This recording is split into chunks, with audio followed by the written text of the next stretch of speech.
உற்றியூர்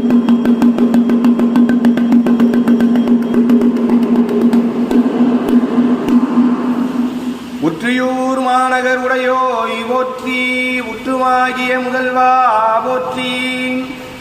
தொண்டை நாட்டின் பாடல் பெற்ற தலங்களில் 20வது தலமும் பிரளயத்திற்கு பிறகு தோன்றிய முதல் சுயம்புலிங்கம் என்பதால் பெருமான் ஆதிபுரீஸ்வரர் என வழங்கப்படுகிறார்.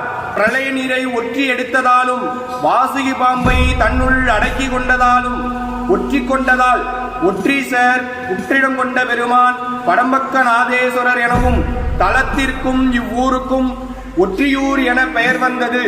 அப்பர், சுந்தரர், சம்பந்தர் என மூவராலும் பாடல் பெற்ற தலம். சுந்தரர் சங்கிலி நாச்சியாரை திருமணம் செய்து கொண்ட சிறப்பை உடைய தலம். கலியநாயனார் அவதரித்த தலம். பேய்கரும்பு இனித்து பட்டினத்தடிகள் முக்தி பெற்ற புண்ணிய பூமி. இவ்வளவு சிறப்பை உடைய இந்த தலத்தில் பெருமான் புற்று வடிவில் சுயம்பு மூர்த்தியாக கவசம் சாற்றி அருள்பாலிக்கிறார். வருடத்திற்கு 3 நாட்கள் மட்டுமே கவசம் திறந்து பெருமானுடைய நிஜரூப தரிசனம் நம்மால் காண முடியும்.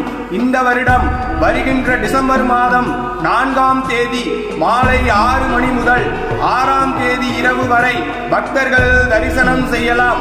அன்று மாலை 7 மணிக்கு ஒற்றியூர் அரசன் மாணிக்க தியாகராஜ சுவாமி திருவீதி உலா நடைபெறும். அனைவரும் கலந்து கொண்டு வடுவுடையம்பாள் உடனாகிய ஆதி புற்றிடம் கொண்ட பெருமான் திருவருளை பெற வேண்டுகிறோம்.